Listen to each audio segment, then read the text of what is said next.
তারা আবার ওপার বাংলা থেকে এখানে আসবে। আমরা তো কেরলে সিপিআইএম এর নেতার মুখ থেকে নতুন শব্দ শুনেছিলেন, লাভ জেহাদ। আর আজকে পশ্চিমবঙ্গে নতুন করে শুরু হয়েছে ল্যান্ড জেহাদ। বিভিন্ন জায়গায় জমি দখল চলেছে। শুধু পশ্চিমবঙ্গের ল্যান্ড জেহাদ নয়, এটা পশ্চিমবঙ্গকে রাস্তা করে পৌঁছে গেছে বনাঞ্চল সীমাঞ্চলে বিহার ঝাড়খণ্ডের জনসন্তুলনকে বদলে দিচ্ছে এই বাংলাদেশি অনুপ্রবেশকারীরা।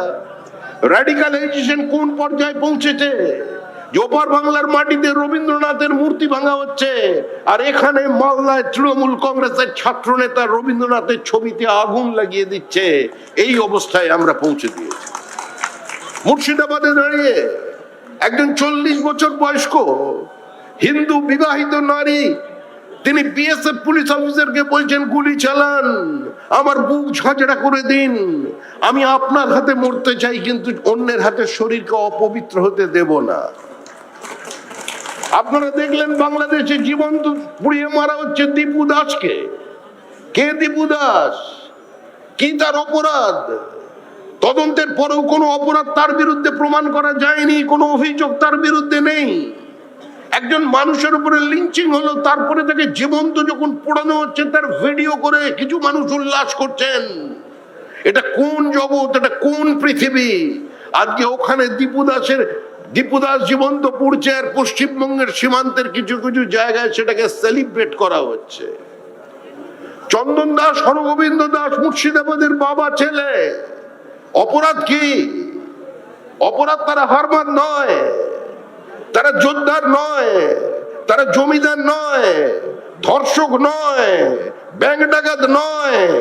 তাদের অপরাধ একটাই, তারা দেবী প্রতিমা তৈরি করে, মাটির প্রতিমা। আজকে বেছে বেছে তাদের কুপিয়ে খুন করে দেওয়া হলো। আপনারা এই পশ্চিমবঙ্গের অধিবাসী হাওড়ার মানুষকে সিদ্ধান্ত নিতে হবে, মুর্শিদাবাদকে বাঁচাবেন কিনা, মালদাকে বাঁচাবেন কিনা, দিনাজপুরকে বাঁচাবেন কিনা, নদিয়াকে বাঁচাবেন কিনা। আমাদের এই হাওড়ার বাগনানে, জগৎবল্লভপুর, ডোমজুড়, উলবেড়িয়ার একাংশ সরস্বতী পূজা করতে বাধা দেওয়া হচ্ছে। আজকে নদিয়া জেলায় বিভিন্ন স্কুলের সামনে পোস্টার পড়ছে, সরস্বতী পুজোর দিন মূর্তি পুজো বন্ধ করো। পশ্চিমবঙ্গের বিভিন্ন সীমান্তবর্তী গ্রামে গিয়ে বলা হচ্ছে, প্রদীপ জ্বালতে পারবা কিন্তু শাঁখ বাজাতে পারবা না, মরা পোড়াতে পারবা কিন্তু হরিবোল দিতে পারবা না। যা বাংলাদেশে হচ্ছে হিন্দুদের সঙ্গে, একই ঘটনা ঘটছে পশ্চিমবঙ্গে। এর বিরুদ্ধে প্রতিবাদ করে মানুষকে আজকে রাস্তায় নামিয়ে আনতে হবে। কিন্তু এখন মুখ্যমন্ত্রী মমতা বন্দ্যোপাধ্যায় আমাদের মঞ্চে দাঁড়িয়ে বলছেন, আমাদের মঞ্চ মানে আমাদেরই মঞ্চ, ঈদ উল ফিতরের মঞ্চ, ওখানে দাঁড়িয়ে বলছেন বিজেপি ইজ প্র্যাকটিসিং ধর্ম, হিন্দু ইজ এ গান্ধা ধর্ম। মানে আমরা যে হিন্দুর কথা বলছি, আমরা জয় শ্রীরাম বলছি, আমরা দুর্গা পুজো করছি, আমরা সরস্বতী পুজোর পুষ্পাঞ্জলি দিচ্ছি, আমরা মা কালীর নামে বলি দিয়ে পাঁঠার মাংস খাচ্ছি, এগুলো নাকি সব গান্ধা ধর্মের কাজ। উনি বলছেন, আমরা বলিনি, কারণ উনিও দেবদেবীর ওপর একটু ক্ষেপে আছেন। আজ কালীঘাটের মা কালী ওনার ফাইল নেননি। মা কালী বলেছে, আমি আর পারছি না, আমি 14 বছর ধরে তোকে টেনেছি, আমি আর কত টানবো, আমার পক্ষে আর সম্ভব না। আজকে পয়লা বৈশাখে যিনি পুজো না দিলে কোনোদিন ওখানে পুজো পর্যন্ত শুরু হয় না, সেই কালীঘাটের মা কালী বলছে আমার কাছে ফাইল নেওয়া সম্ভব নয়, don't disturb me for the silly matters, আমি আর পাচ্ছি না, আমি কত সমস্যা নেব হাতে, আমার পক্ষে সম্ভব নয়। এবার চলে গেলেন জগন্নাথ ধামে। জগন্নাথ ধামে গিয়ে কি একটা গন্ডগোল হলো জানি না, জগন্নাথ দেবকে বললেন তোমাকে আসতে হবে দীঘার পাড়ে। জগন্নাথ বললেন আমার সামনেও তো সমুদ্র আছে, আমি আবার সমুদ্রের পাশে যাব কেন, আর এই সমুদ্রের তো ঢেউ বেশি, তোমার সমুদ্র তো শান্ত। উনি বললেন না, এই ঢেউয়ের আওয়াজে আপনার বিরক্ত হচ্ছে, দীর্ঘদিন ধরে আপনার ঘুমের অসুবিধা হচ্ছে, আমি আপনাকে দীঘায় নিয়ে যাব, মাঝে মধ্যে ওখানে ঝড় এলে আমি সামলে দিতে পারবো, কিন্তু ওই সমুদ্র শান্ত সমুদ্র, আপনি শান্তিতে থাকবেন। জগন্নাথ দেব দেখলেন এর সঙ্গে পারা অসম্ভব ব্যাপার, কারণ ইনি তো ঝড়ের গতিমুখ বদলে দিতে পারে। মনে রাখবেন, একবার আমাদের এখানে প্রবল ঝঞ্ঝা আসার কথা ছিল, মুখ্যমন্ত্রী ছিলেন খড়গপুরে, তিনি বললেন সারা রাত কি খড়গপুরে এমনি বসেছিলাম নাকি, আমি ঝড়ের মুখ পর্যন্ত ঘুরিয়ে দিতে পেরেছি। অর্থাৎ আমাদের মুখ্যমন্ত্রী কিন্তু সব পারেন। আমাদের মুখ্যমন্ত্রী রবীন্দ্রনাথকে চ্যালেঞ্জ দিতে পারেন।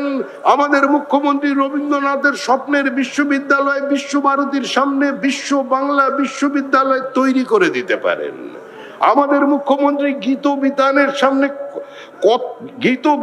সামনে কবিতা বিতান দাঁড় করিয়ে দিতে পারেন।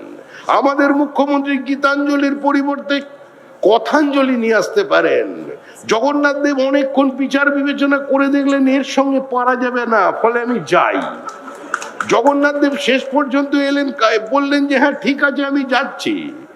জগন্নাথ দেব হয়তো ভেবেছিলেন তিনি মনে যে এর বিসর্জন তো আমার উপস্থিতি দিয়ে হওয়া দরকার। ওই দীঘা তো আর অত্যন্ত পবিত্র জায়গা, কারণ ওখানে স্বাধীন তাম্রলিপ্ত সরকার তৈরি হয়েছিল।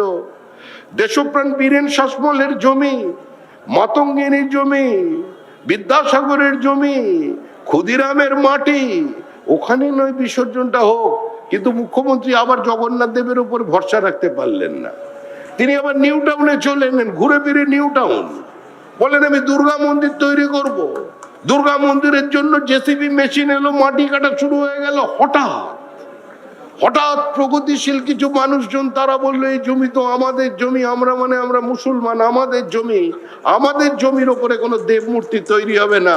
রাতারাতি সঙ্গে সঙ্গে বদল। মুখ্যমন্ত্রী কি করলেন? মুখ্যমন্ত্রী চলে গেলেন শিল্পের জন্য যে জমি অধিগ্রহিত ছিল সেখানে এখন তার দুর্গা মন্দির তৈরি হবে। নাম কিন্তু দুর্গা মন্দির নয়। যেমন জগন্নাথ ধাম, আগে জগন্নাথ ধাম ছিল না। জগন্নাথ ওখানে এসে বললেন আরে ভাই তুই যা করলি শেষ পর্যন্ত আমার সঙ্গে বেইমানি। পশ্চিমবঙ্গের মানুষের সঙ্গে তো যা করার করে দিয়েছ। শেষ পর্যন্ত আমাকে জগন্নাথ দেব কালচারাল সেন্টার বলে এখানে ডেকে নিয়েছে। হঠাৎ হিট কোটি টাকা খরচা করে জনগণের টাকায় মন্দির বানিয়ে হঠাৎ হিট কালচারাল সোসাইটি থেকে জগন্নাথ ধাম কি করে হয়ে গেল? এতদিন পর্যন্ত স্কুল শিক্ষকরা প্রতারিত ছিল, প্রাইমারি শিক্ষকরা প্রতারিত ছিল, কারণ তাদের মেধাকে প্রতারিত করে চাকরি বিক্রি করে দেওয়া হয়েছিল। প্রত্যেকটা ক্ষেত্রে দুর্নীতিকে আর তৃণমূল কংগ্রেসকে সমার্থক শব্দ বানিয়ে দেওয়া হয়েছিল। কিন্তু এবার তো জগন্নাথের সঙ্গে প্রতারণা করে ওখানে আবার গুঁতো, ধর্মনিরপেক্ষ মানুষের গুঁতোয় এখন শিল্পের জন্য যে জমি নেওয়া হয়েছে ওখানেও একটা কালচারাল হেরিটেজ সেন্টার তৈরি হবে। হয়ে যাওয়ার পরেই দেবী দুর্গার মূর্তি ওখানে প্রতিষ্ঠিত হবে। ওখানেও শেষ নয়, দেবী দুর্গার উপরেও ভরসা রাখতে পারছেন না। বলছেন মা দুর্গা তো ভেতরে ভেতরে ক্ষেপে আছে। ক্ষেপে থাকার কারণ কি?